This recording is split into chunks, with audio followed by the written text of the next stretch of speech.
খুব মন দিয়ে শুনবেন। একদিন সবেমাত্র সকালবেলায়, খুব মন দিয়ে শুনবেন, একজনা সবেমাত্র সকালবেলায় ভগবানের চরণে ধূপ দিয়েছে, প্রদীপ দিয়েছে, ফুল দিয়েছে, এবার অফিসে যাওয়ার জন্য বার হবে। যেই না অফিসে যাওয়ার জন্য বার হয়েছে, হঠাৎ অফিস যাবে, সেই সময় দরজাতে একজন ঠক করে দিয়েছে, ঠক ঠক করছে। যেই না দরজাটা খুলেছে, দেখছে একজন লম্বা চওড়া ব্যক্তি দাঁড়িয়ে আছে, আর মাথা থেকে পা পর্যন্ত কালো কাপড়, আর হাতে একটা ফাইল ঝোলানো। যে অফিসে যাচ্ছিল সে প্রশ্ন করছে, হ্যাঁ গো, আমার অফিসে যাওয়ার সময় আপনি হঠাৎ কি আমার দরজায়? বলছে, আমি হলাম যমদূত।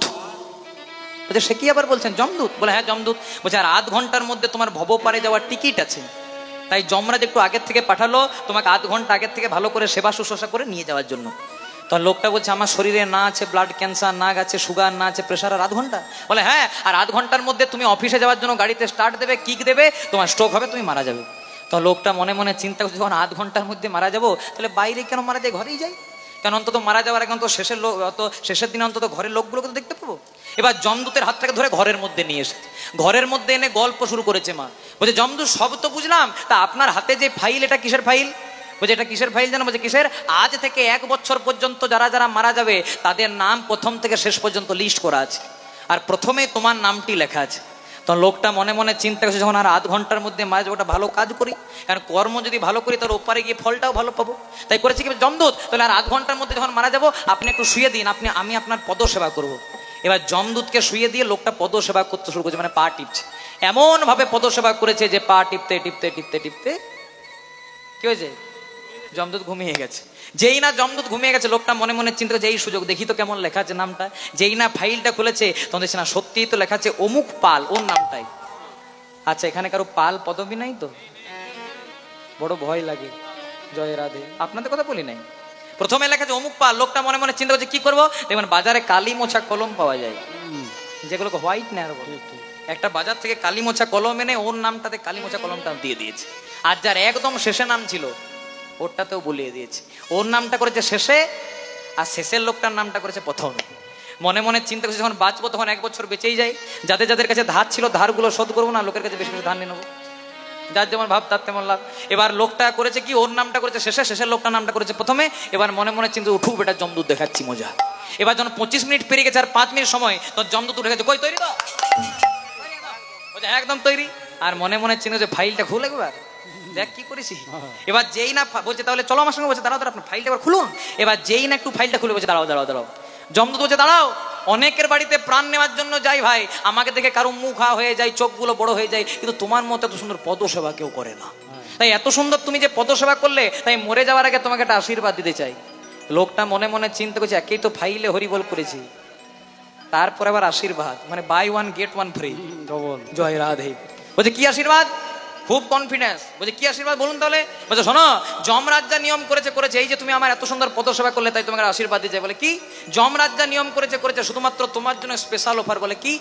যা প্রত্যেক দিন প্রথম থেকে শেষ পর্যন্ত লোকের প্রাণ নেই, আজকে শুধুমাত্র তোমার জন্য যার শেষে নাম তাকে প্রথমে নেব, আর যার প্রথমে নাম তাকে। লোকটা মনে মনে চিন্তা করছে, কার মুখ থেকে উঠেছিলাম রে, কেন বাজার থেকে হোয়াইটনার আনতে গেলাম। তাই কথা কেন বললাম মা, যদি আসে ডাক তার, যদি গোবিন্দের ডাক আসে তো কি করে মেডিকেল সায়েন্সের ডাক্তার। যেদিন আপনার ভবপারে যাওয়ার ডাক আসবে, সেদিন আপনি ভেলোরেই যান, অ্যাপেলোতেই যান, ইএনটি দেখান, এমডি দেখান, কেউ বাঁচাতে পারবে? কেউ বাঁচাতে পারবে না। তাই সময় থাকতে সবাই মিলে গাইবো, আমি পিঞ্জর খুলে দিয়েছি। জয় রাধে। যদি উলুধ্বনি দেন তবে গাইবো। হ্যাঁ, খুব সুন্দর। নিতাই গৌর প্রেমানন্দে, হরি বল হরি বল হরি বল। বাহ, তুমি বসো বাবা। হ্যাঁ, তুমি বসো। এমন চেহারা করেছে, ওদিকে দেখতে পাচ্ছি না। জয় রাধে। কত পাতলা না, আপনাদের খেয়েই করেছে। জয় রাধে। ও লোকের খেতে একটু বেশি ভালোবাসে। হরে কৃষ্ণ। সবাই মিলে গাইবো, আমি পিঞ্জর খুলে দিয়েছি, যা কথা বলার সবই বলে দিয়েছি, যারে যারে উড়ে যা, যারে যারে উড়ে যা। উলুধ্বনি মায়ের। পিঞ্জর খুলে দিয়েছি, যা কথা বলার সবই বলে দিয়েছি, যারে যারে উড়ে যা, যারে যারে উড়ে যা। আমি পিঞ্জর খুলে দিয়েছি, যা কথা বলার সবই বলে দিয়েছি, যারে যারে উড়ে যা, যারে যারে উড়ে যা। উলুধ্বনি মায়ের।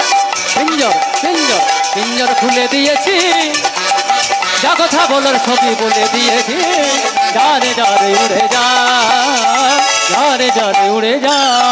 বলে আর কতদিন থাকবি পাখি খাঁচার ভিতরে, একদিন খাঁচা ছেড়ে যাবি যে উড়ে। আর কতদিন ও পাখি, আর কতদিন, আর কতদিন থাকবে পাখি খাঁচার ভিতরে, বাবা বাবা, একদিন খাঁচা ছেড়ে যাবি যে উড়ে। গানটা আধুনিক হলেও খুব ভালো। বলছে আমি পিঞ্জর খুলে দিয়েছি, মানে আমাদের এই 3.5 হাতের দেহ পিঞ্জর। পিঞ্জরের মধ্যে কে আছে?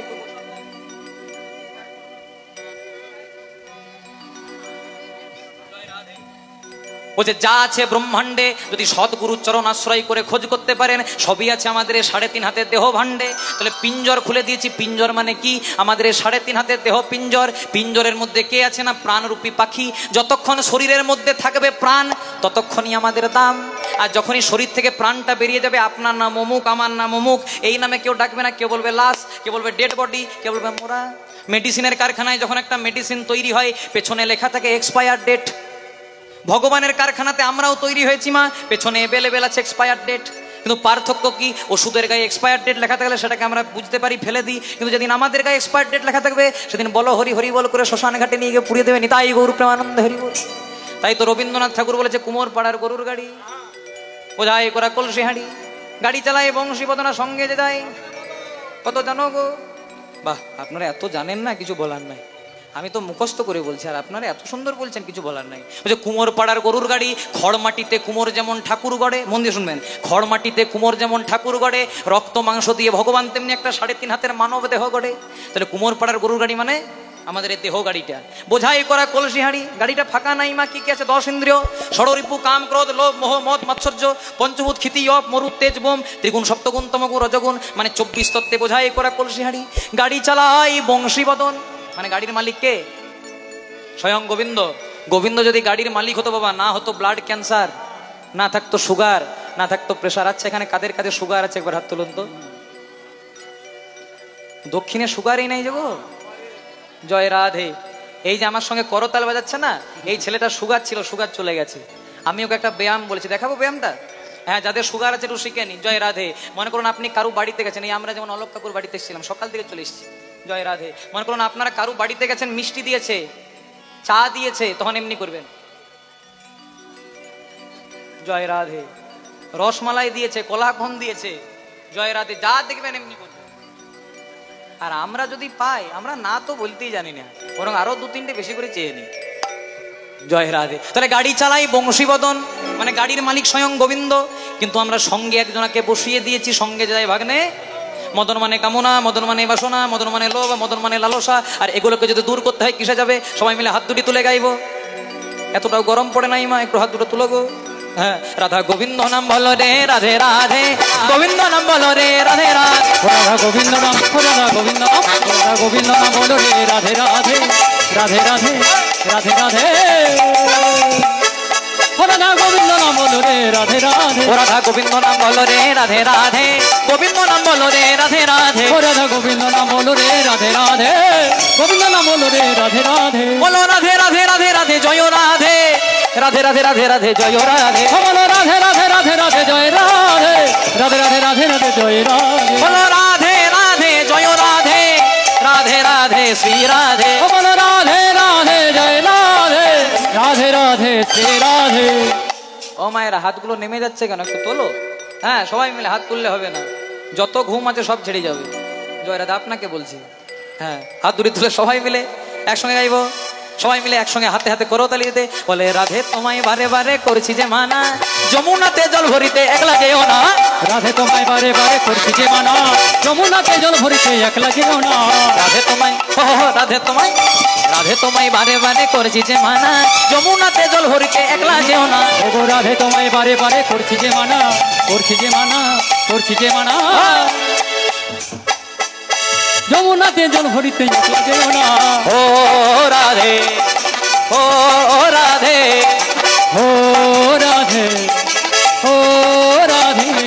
বলো হো রাধে, ও রাধে, ও রাধে, ও রাধে। বলো রাধে রাধে জয় রাধে, রাধে রাধে রাধে জয় রাধে উলুধ্বনি মায়েরা রাধে রাধে জয় রাধে রাধে রাধে ধীরে রাধে রাধে রাধে জয় রাধে রাধে রাধে শ্রী রাধে। আবার আপনাদের সঙ্গে কবে দেখা হবে জানি না মায়েরা, কারণ এই নিয়ে 5 বছর আপনাদের এখানে গাইলাম, আগে বছর বললেও আর আমি আসবো না। জয় রাধে, অন্তত 2 বছর গ্যাপ থাকবো তারপর আসবো। আগে বছর আমার বাবা আবার আসবে 14 তারিখে জয় রাধে, তাই আপনারা সেখানে শুনবেন।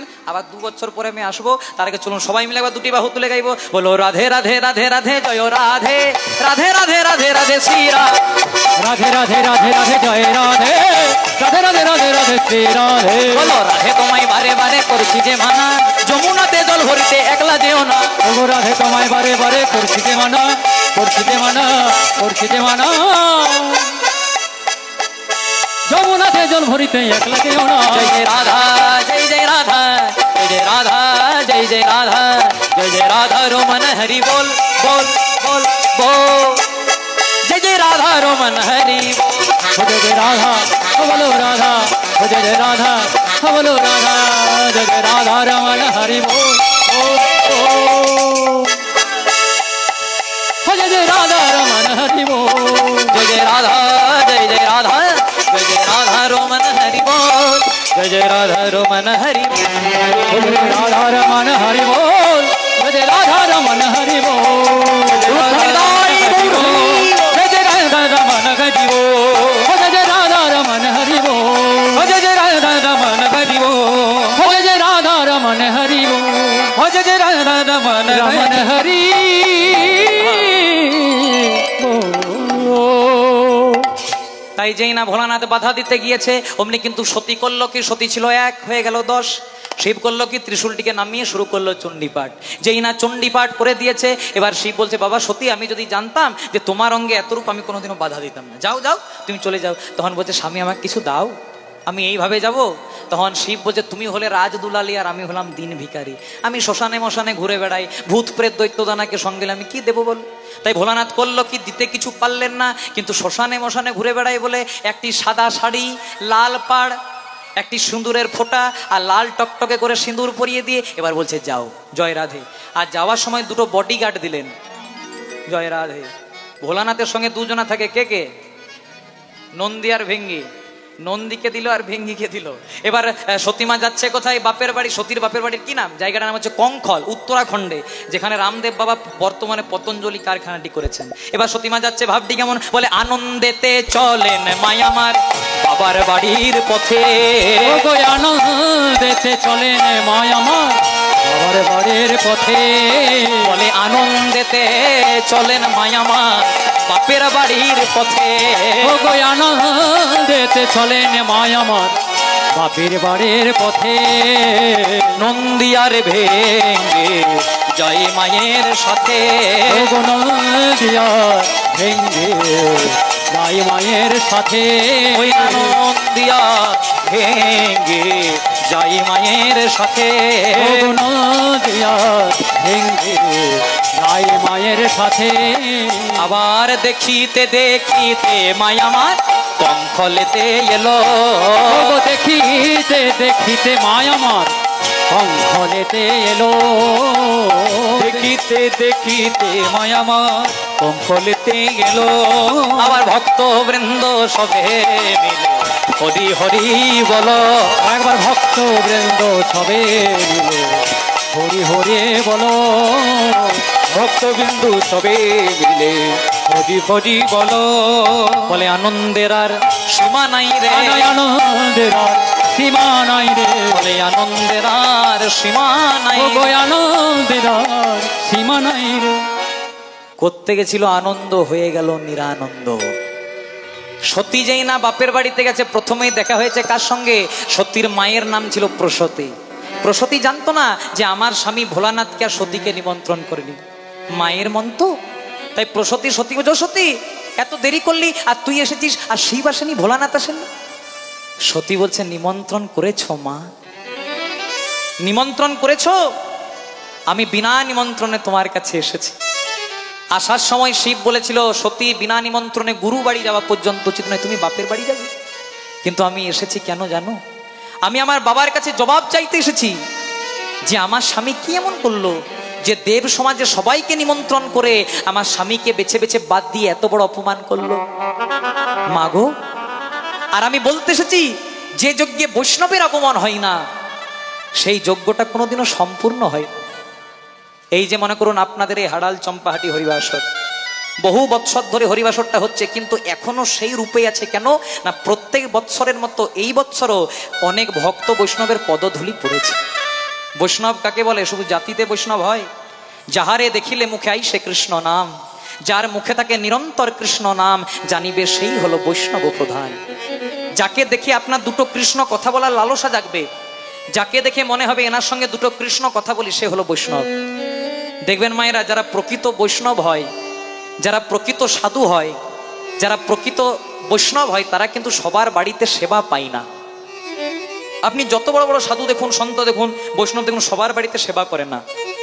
কেন? জাতির জন্য না। যারা প্রকৃত বৈষ্ণব হয় তাদের কাছে কে ব্রাহ্মণ, তাদের কাছে কে শূদ্র, কে ডাক্তার, মাস্টার, এসব কিছু ম্যাটার করে না, ব্যাপার করে না। তাহলে বৈষ্ণবরা সবার বাড়িতে সেবা করে না কেন? কারণ বৈষ্ণবদের একটু ভয় থাকে যে আমি যার বাড়িতে সেবাটা করছি তার অন্নটা পাপান্ন নয় তো, মানে যে আমাকে খাওয়াচ্ছে সে পাপ করে টাকা পয়সা রোজগার করছে না তো, যেটা আমাকে খাওয়াচ্ছে। কেন? কারণ যে যত বড়ই বৈষ্ণব হোক, যার মধ্যে যত বড়ই বৈষ্ণবত্ব থাকুক, তার শরীরে যদি একবার পাপের অন্ন প্রবেশ করে, একবার না একবার হলে, অজান্তে হলে অপরাধ হয়ে যায়। প্রমাণ মহাভারত। মহাভারতে যখন পঞ্চ পাণ্ডব শকুনির চক্রান্তে পাশা খেলায় হেরে গেল, দুর্যোধন দুঃশাসনকে আদেশ দিল, দুঃশাসন, দ্রৌপদীর প্রচন্ড অহংকার, তাড়াতাড়ি দ্রৌপদীর বস্ত্র হরণ করে দাও। দাদার কথা মতো দুঃশাসন যখন দ্রৌপদীর কেস ধরে আনতে গেল মা, তখন দ্রৌপদী ছিল ঋতুস্নাতা অবস্থায়। চুলের মুঠিটাকে ধরে যখন সভার মাঝে আনলো, ঘোষণা হলো দ্রৌপদীর একটাই দণ্ড, সকলের সামনে দ্রৌপদীকে নির্বস্ত্র করা হবে, মানে বস্ত্র হরণ করা হবে। দ্রৌপদী যুধিষ্ঠিরের কাছে হাত দুটিকে জোড় করে বলেছিল, স্বামী, সবাই তো তোমাকে ধর্মরাজ বলে, তুমি নাকি ধর্ম অধর্ম কি সহ্য করতে পারো না? তাহলে এই রাজসভায় এই অবলা নারীটার বস্ত্র হরণ করা হচ্ছে, আমি নিরুপায়, আমি নিষ্পাপ, এত বড় অন্যায় হচ্ছে, অধর্ম হচ্ছে, তাও তুমি চুপ করে থাকবে? যুধিষ্ঠির সেদিন নিজেই নিজেকে হেরে গেছিল বলে কুরুক্ষেত্রের মাঠের আগে ওই রাজসভাতে শকুনিক চক্রান্তে সেদিন যুধিষ্ঠির মুখ ফুটে কিছু বলতে পারেনি। মা ভীমের কাছে গেল, অর্জুনের কাছে গেল, নকুল সহদেবের কাছে গেল, কেউ যখন দ্রৌপদীকে বাঁচাতে পারলো না, দ্রৌপদী কার কাছে গেছিল?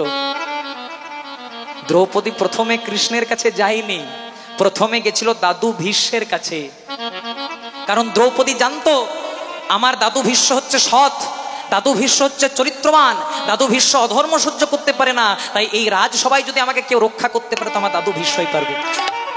ভীষ্মের চরণ দুটিকে জড়িয়ে ধরে দ্রৌপদী বলেছিল, দাদু গো, তোমার এক নাতি এই নাত বই সম্মানটাকে মিশিয়ে দেওয়ার চেষ্টা করছে, আমাকে রক্ষা করো না দাদু, আমি আজকে নিরুপায়, আজ আমি নিপীড়িত, আজ আমি নিষ্পাপ, আমাকে রক্ষা করো।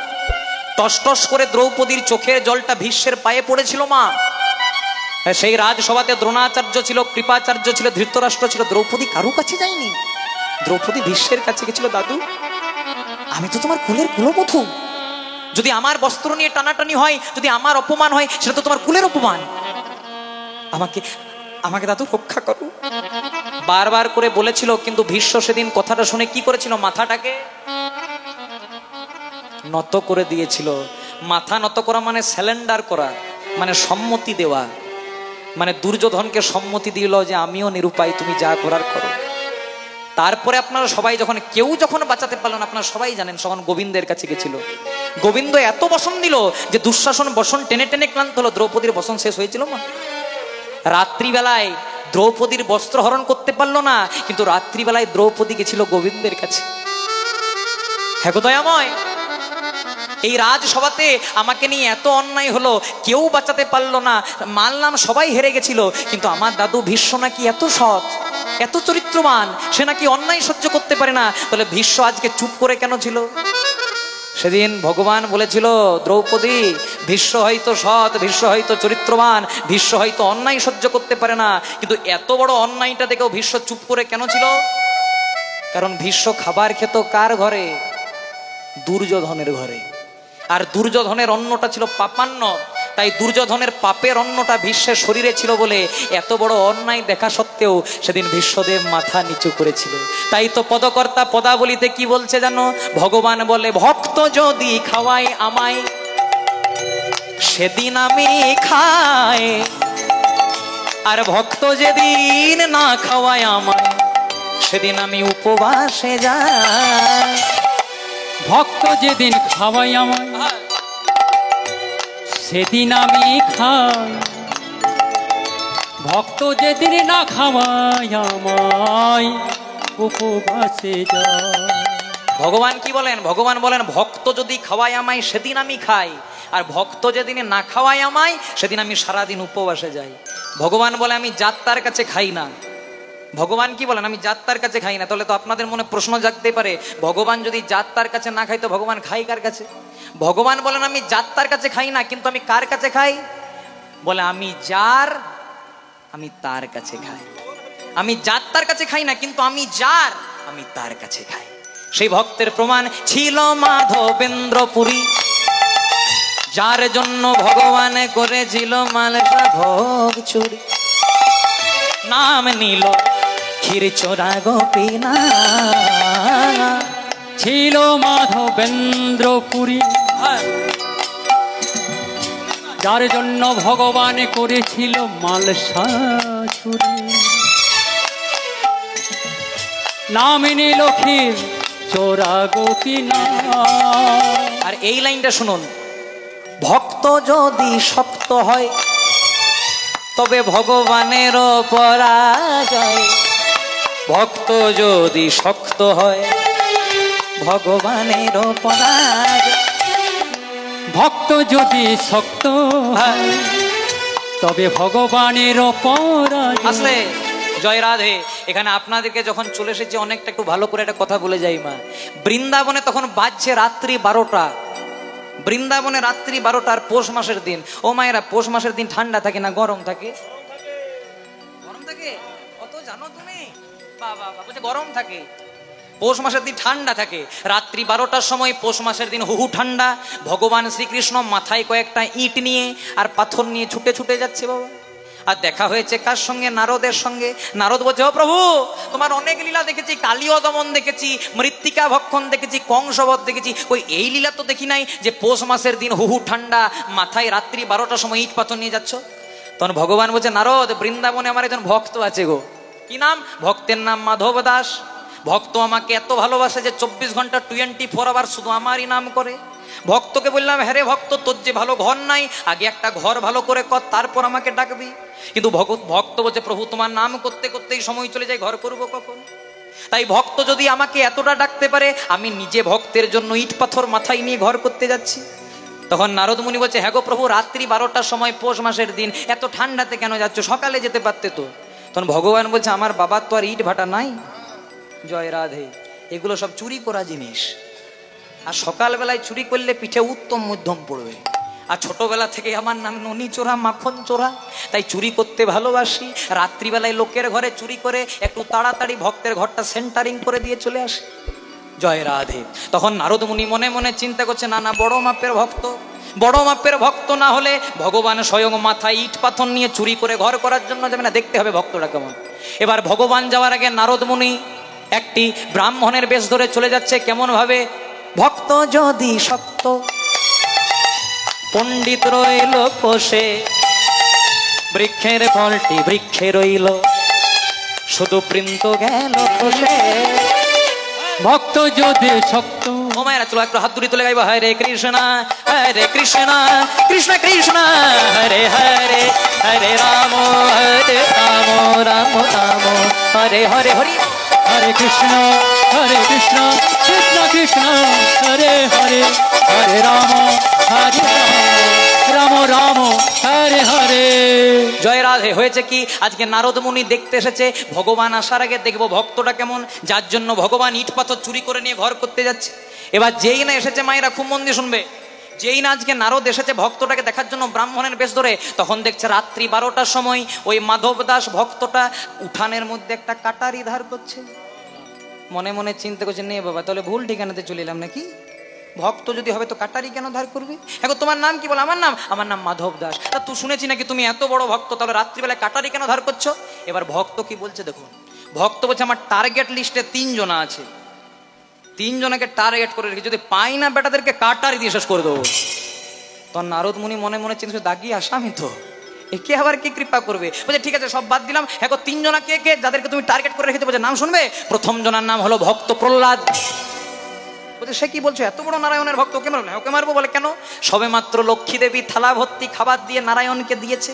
নারায়ণ তো সবসময় লক্ষ্মীর কাছে আসতে পাই না, অনেক দিন পরে এসেছে, তাই লক্ষ্মী ভালো করে রান্না করে নারায়ণকে খেতে দিয়েছে। এবার নারায়ণ যেই না খাবারটা মুখে তুলতে যাবে, মুখে তোলার আগেই প্রহ্লাদের বাবা হিরণ্যকশিপু হরিনাম করার অপরাধে প্রহ্লাদকে গরম তেলে চোবাচ্ছে।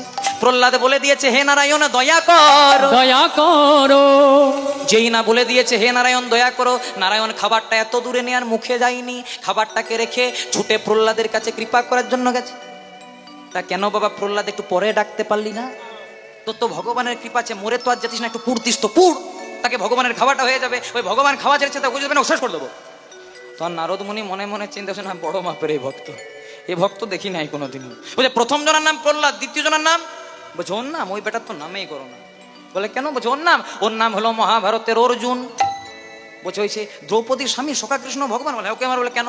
বলছে নীলি নীলি কুরুক্ষেত্রের যুদ্ধটাতে কৃষ্ণকে নিজেদের পক্ষে নিলি, আর রথের সামনেটা থেকে কৃষ্ণকে বসাতে পেলি, নিজে বসতে পারলি না, নিজে রথের সারথি করলি কৃষ্ণকে, আর নিজে বাবু হয়ে বসে থাকলি। যখন এক এক করে অর্জুনের দিকে সবাই মৃত্যুবান ছুড়লো, সেগুলো ভক্তবৎসল গোবিন্দ আমার নিজের পক্ষে ধারণ করলো। কতই না তীর গোবিন্দের বক্ষে লাগলো, কতই না রক্ত বেরোলো। তাই ওই অর্জুনের জন্য গোবিন্দকে ভগবানকে এত কষ্ট সহ্য করতে হয়েছে। ওই অর্জুনকে যদি পাই ওই বেটাকেও শেষ করে দেবো। তাহলে প্রথম জনের নাম প্রহ্লাদ, দ্বিতীয় জনের কি নাম? অর্জুন। বলছে আর তৃতীয় জনের নাম? বলছে তোর নামেই মুখে আনো না, ওকে যদি পাই না প্রথমে পা গুলো 3 টুকরো করবো। বলছে ওর কি নাম? বলছে নাম শুনবে। বলে কি? বলছে প্রথম জনের নাম প্রহ্লাদ, দ্বিতীয় জনের নাম অর্জুন, তৃতীয় জনের কি? তৃতীয় কি না, তৃতীয় জনের নাম নারদ। নারদ মনে মনে চিন্তা করছে ভাগ্যে বাবা ব্রাহ্মণ সেজে এসেছিলাম, তা না হলে এখনই বাসি সাধ্যের লিস্ট বার করে দিত। জয় রাধে, ভগবানের অনেক কৃপা, ভাগ্যে ব্রাহ্মণ সেজেছিলাম। তো নারদ বলছে নারদকে কেন মারবে? বলছে ও বেটা 24 ঘন্টা নারায়ণ নারায়ণ, নারায়ণ খাচ্ছে তাও নারায়ণ, নারায়ণ বসছে তাও নারায়ণ, নারায়ণ লক্ষ্মীর সঙ্গে দুটো গল্প করছে তাও নারায়ণ। যত নারায়ণ নারায়ণ বলে, নারায়ণ সব কাজ ছেড়ে ওকে কৃপা করার জন্য আসে। এতক্ষণ নারদের মনে দুঃখ হচ্ছিল, আর দুঃখ হয় নাই মা। নারদ এবার করেছে কি, ভগবান যেখানে ইট পাথর নিয়ে যাচ্ছিল আরো কয়েকটা ইট পাথর ভগবানের মাথাতে চাপিয়ে দিয়েছে। বলছে নাও নাও প্রভু, দেরি করো না, কারণ আমিও তোমার সঙ্গে যাব। হরি বল। আমিও তোমার সঙ্গে যাব। বলে আমিও তোমার,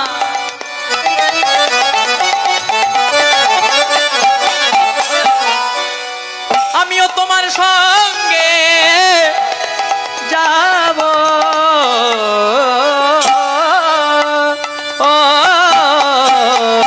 বাজাও বাজাও। ওগো আমিও তোমার।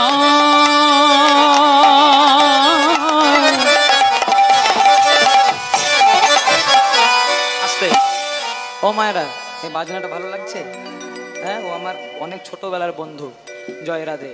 এর আগে যে বাজনাগুলো শুনলেন না, সেগুলো সব ডিজিটাল মাইকে। জয় রাধে। আর এটা একদম অরিজিনাল মাইকে। জয় রাধে। এটা অন্য জায়গায় ঠেকালো, এটা আমাদের বাঁকুড়ার ঠেকা। আপনাদের কলকাতার অনেক জনার নাম শুনেছি, বহু পালের নাম শুনলাম, বহু জনার নাম শুনলাম, কিন্তু এই বাজনার মতন বাজনা আপনি পাবেন না। এটা আমাদের ঘরানার বাজনা। বলে আমিও তোমার সঙ্গে যাব।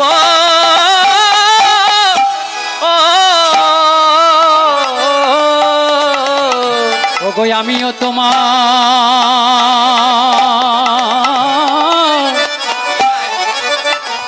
ওগো সঙ্গে যাব। এমন ভক্ত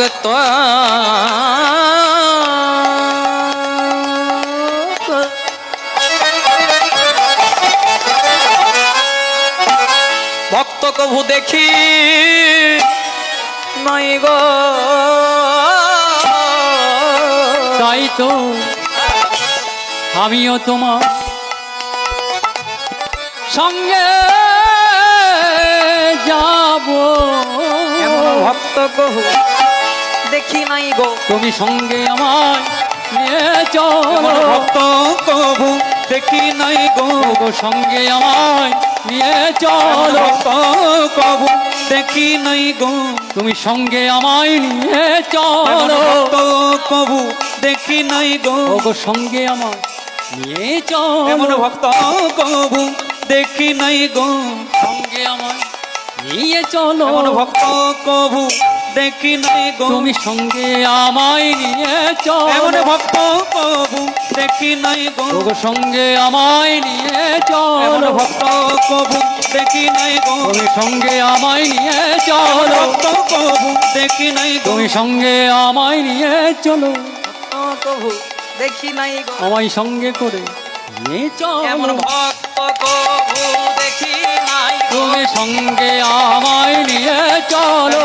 ভক্ত কবু দেখি নাই গো গো সঙ্গে আমায় নিয়ে চলো এমন ভক্ত কবু দেখি নাই গো সঙ্গে আমায় নিয়ে চলো এমন ভক্ত কবু দেখি নাই গো গো সঙ্গে আমায় নিয়ে চলো এমন ভক্ত কবু দেখি নাই গো গো সঙ্গে আমায় নিয়ে চলো এমন ভক্ত কবু দেখি নাই গো তুমি সঙ্গে আমায় তাই নিয়ে চলো ভক্ত কবু দেখি নাই গো গো সঙ্গে আমায় নিয়ে চলো এমন ভক্ত কবু দেখি নাই গো তুমি সঙ্গে আমায় নিয়ে চলো এমন ভক্ত কবু দেখি নাই গো হরি বল। সঙ্গে আমায় নিয়ে চলো ভক্ত কবু দেখি নাই গো সঙ্গে আমায় নিয়ে চলো ভক্ত কবু দেখি নাই গো তুমি সঙ্গে আমায় নিয়ে চলো এমন ভক্ত কবু দেখি নাই তুমি সঙ্গে আমায় নিয়ে চলো একবার হরি হরি হরি বল বলে প্রেমানন্দে বাহ তুলে হরি হরি হরি বলে প্রেমানন্দে বাহ ওগো আমিও তোমার সঙ্গে যাব তাই হয়েছে কি আজকে সতীমা গেছিল কোথায়? সতীমা গেল বাবার বাড়ির কাছে। মাকে যখন বারবার করে বলছে, মা গো আমার স্বামী কি এমন দোষ করলো বলো যে যাতে আমার স্বামীকে নিমন্ত্রণ করলে না? এতক্ষণ খুব মন দিয়ে শুনবে মায়েরা, এইটা লীলার মূল জায়গা। বারবার করে যখন স্বামীর নিয়ে গান গাইতে লাগলো সতী, দরজার আড়াল থেকে সব শুনতে পেল দক্ষ রাজা। যজ্ঞকুণ্ড থেকে ছুটে এসে সতী বলছে, সতী লজ্জা করে না? তোদেরকে নিমন্ত্রণ করিনি, তাও বিনা নিমন্ত্রণে চলে এসেছিস? ও তোর স্বামী তো ভালো খেতে দিতে পারে না, ভালো বসন দিতে পারে না, তাই আমার কাছে ছুটে এসেছিস, লজ্জা করে না? বাবা, আমি তোমার কাছে দুটো খাওয়া মাখা পড়ার জন্য আসিনি, আর তোমার কাছে দুটো বস্ত্র পাওয়ার জন্য আসিনি। আমি তোমাকে বলতে এসেছি যে শিববিহীন কোনোদিনও কোনো যজ্ঞ হয়নি, আর কোনোদিনও কোনো যজ্ঞ হবেও না। যেই না বারবার করে কথাটা বাবাকে বলছে, এবার এতক্ষণ সতীর অপমান করছিল, সতী সহ্য করলো। এবার দক্ষ রাজা করলো শিবের নিন্দা। বলছে, শিবকে নিমন্ত্রণ করিনি কেন জানিস? ভালো করেছি, কারণ ও তো একা আসতে জানে না, ও ভূত প্রেত দৈত্য দানা সঙ্গে নিয়ে আসে। আজকে আমি দেবতাদের ভোজন করাচ্ছি, তাই আমি তোর স্বামীকে নিমন্ত্রণ করিনি। যেদিন আমি ভূত ভোজন করাবো, তোর স্বামীকে আগে নিমন্ত্রণ করবো। বারবার করে যখন স্বামী অপমান করতে লাগলো, স্বামী নিন্দাটা সহ্য করতে পারলো না। সতী কি করলো জানো? দক্ষ রাজার যজ্ঞকুণ্ডে একটা যজ্ঞকুণ্ড দাউ দাউ করে জ্বলছিল।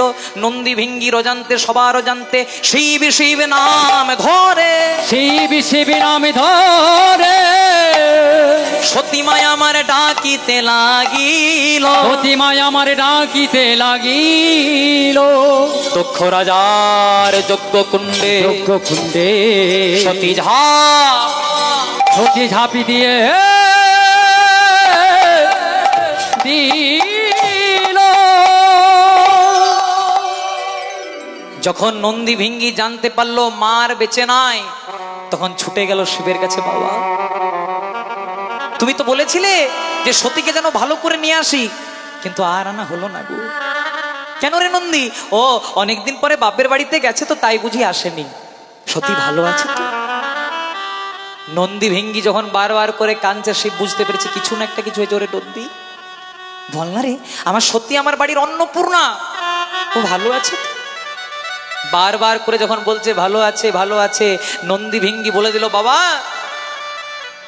তোমার সতী যখন যজ্ঞকুণ্ডে গেল, বারবার করে তোমার শ্বশুর মশাই দক্ষ রাজা সতীকে অপমান করতে লাগলো। ওর অপমান সহ্য করে নিল, কিন্তু যখন বারবার তোমার নিন্দা শুরু করলো, মা আর থাকতে পারলো না। তোমার নিন্দা সহ্য করতে না পেয়ে আজকে সতীমা যজ্ঞকুণ্ডে ঝাঁপ দিয়েছে। এতক্ষণ শিব ছিলেন শান্ত, এতক্ষণ ভৈরব ছিলেন শান্ত, এবার ভৈরব তার উগ্র মূর্তি ধারণ করলেন।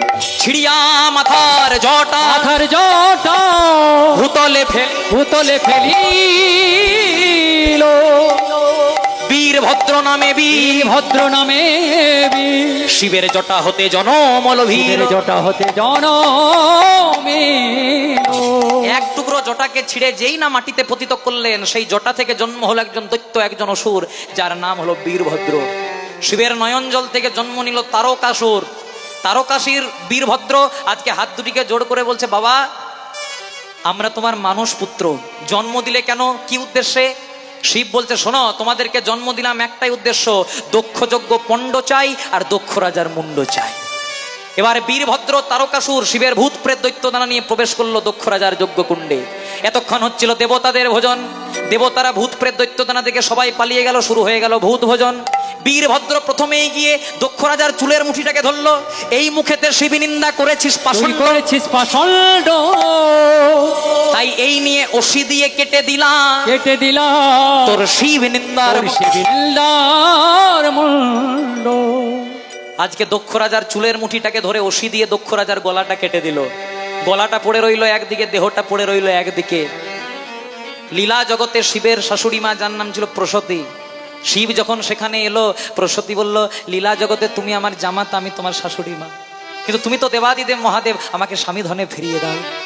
ভোলানাথ যেই না মন্ত্রোচ্চারণ করে দক্ষ রাজার মুন্ডটা জোড়া লাগাতে গেল, আকাশ মার্গ থেকে আকাশবাণী হলো, যে মুখেতে শিব নিন্দা করে কোনো পাষণ্ড, সেই মুখ হয় না কোনোদিনও নরম, তাহলে মুন্ডটা জোড়া লাগাবে কি করে? মুন্ডটা জোড়া লাগলো না। ওই দক্ষ রাজার যজ্ঞকুণ্ডে একটা কচি পাঠা ছাগলকে বলি দেওয়া হয়েছিল, ওই পাঠা ছাগলের মুন্ডটা আর দক্ষ রাজার অঙ্গটা জড়িয়ে দিল। যেই না জড়িয়ে দিল, অমনি শিব নাম গাইতে লাগলো, কিন্তু মুন্ডটা তো ছাগলের, শিব নাম গাইতে পারলো না। ছাগ মুখে বাণী নাই, উলু উলু হয়, যেন ইউলু ইউলু হয়, তাহা দেখে রমণীরা হাসিল সবাই। যেই না শিবের নাম করতে লাগলো, মুন্ডটা তো ছাগলের, শিব নাম করতে লাগলো না, একটা ধ্বনি উচ্চারণ হলো, সেটা দেখে জগতে সবাই, ওই যজ্ঞকুণ্ডে সবাই হাসতে শুরু করলো। ভোলানাথ আশীর্বাদ দিল, যে ধ্বনিকে দেখে আজকে তোমরা হাস্য কৌতুক করলে, হাসলে, কলিযুগের দরজায় দরজায় যখন কীর্তন হবে, হরিনাম হবে, কোনো মহাযজ্ঞ হবে, এই ধ্বনি ছাড়া কোনোদিনও যজ্ঞটা সম্পূর্ণ হবে না। এই ধ্বনিটার নাম হবে উলুধ্বনি। মায়ের একবার প্রেম সে উলুধ্বনি দিই। এবার ভোলানাথ করলো কি? এবার ভোলানাথ সতীর মৃতদেহটাকে নিয়ে উদ্দণ্ড নৃত্য শুরু করলো। নিতাই গৌর প্রেমানন্দে হরি বল হরি। তাই মায়েরা দেখবেন, ক্যালেন্ডারে ছবি দেখবেন যে সতীর মৃতদেহটাকে নিয়ে কিন্তু শিব নৃত্য করেছিল। ভাবটি কেমন? বলে, সতীর দেহ স্কন্ধে করি নাচে দেবী পঞ্চানন, সতীর দেহ স্কন্ধে করি দেব পঞ্চানন, নাচে ভোলানাথ।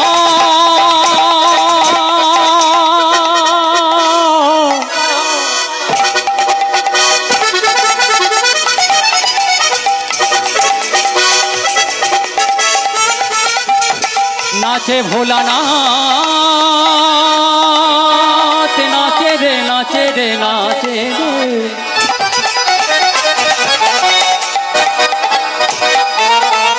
সতীর দেহ স্কন্ধে সতীর দেহ স্কন্ধে করে দেব পঞ্চানন, সতীর দেহ স্কন্ধে লয়ে দেব পঞ্চানন। আবার আকাশ পথে নিত্য জুড়িল তখন, আকাশ পথে নিত্য জুড়িল তখন, আবার আকাশ পথে নিত্য জুড়িল তখন, আকাশ পথে নিত্য জুড়িল তখন।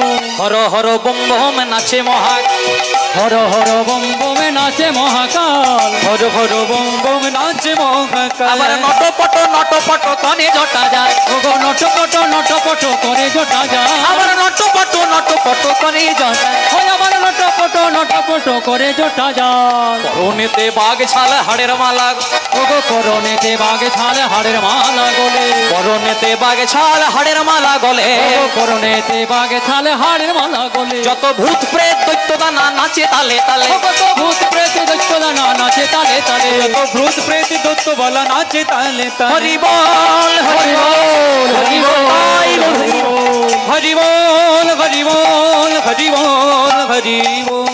এটা মিলনটা শুনে নিন। যখন পরবর্তী সম্প্রদায় চলে এসেছে আর হাতে সময় নাই, দেখবেন স্কুলে ওয়ার্নিং বেল পড়ে, আমার ওয়ার্নিং বেল পড়ে গেছে। জয় রাধে। আবার আপনাদের সঙ্গে কবে দেখা হবে জানি না, একটু মিলনটা ছোট্ট করে দিই। এইদিকে সতীর মৃতদেহটাকে নিয়ে শিবানন্দে ছিল, সব দেবতারা গেল নারায়ণের কাছে। কথায় আছে মহাদেব যখন নাচে ত্রিভুবন তখন কাঁপবে। তাই সব দেবতারা বললো এইভাবে যদি নৃত্য করে তাহলে তো স্বর্গমত্ত পাতাল ধ্বংস হয়ে যাবে। তাই নারায়ণ করলো কি, তবে তো নারায়ণ সুদর্শন ভেদী, সুদর্শন ভেদি 51 খণ্ডেতে সতীর দেহ করিলেন ছেদি, করিলেন ছেদি, এক এক খণ্ড সতীর যে স্থানে পড়িল, স্থানে পড়িল, সেদিন থেকে ধরণী মাঝে 51টি সতীপীঠের জন্ম হইল। জন্ম হইল। 51টি সতীপীঠের জন্ম হয়ে গেল। এবার জন্মগ্রহণ করলেন সতীর আরেকটি অংশে, নাম হলো গৌরী। হিমালয়পুরে গিরিরাজার ঘরে জনমিলা আদ্যা শক্তি, আদ্যা শক্তি, ছিলেন শঙ্করী, নাম হলো গৌরী। গৌরী বদন ভরে বলো হরি।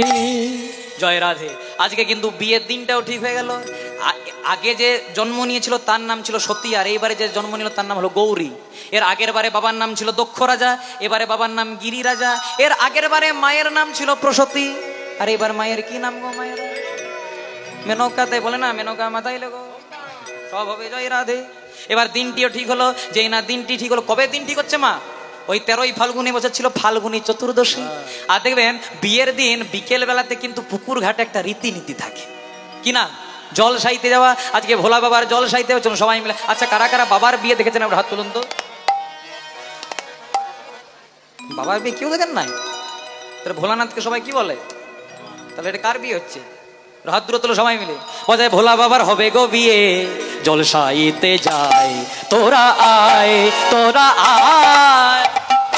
ভোলা বাবার হবে গো বিয়ে, জলসাইতে যায় তোরা আয়, তোরা আয়।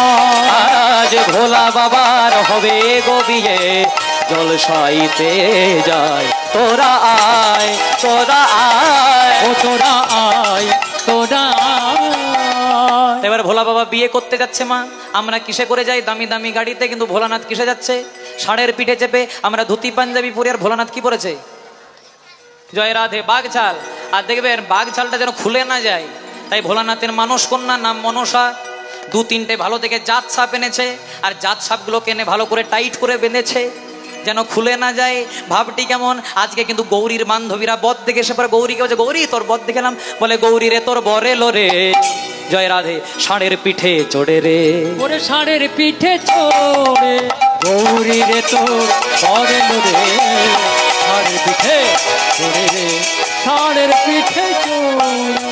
কোন দেবতার করলি পুজো পেলি এমন বল বল, সেই দেবতার করব পুজো, পাবো তোর মতো বল। বল বল কোন দেবতারে করিলি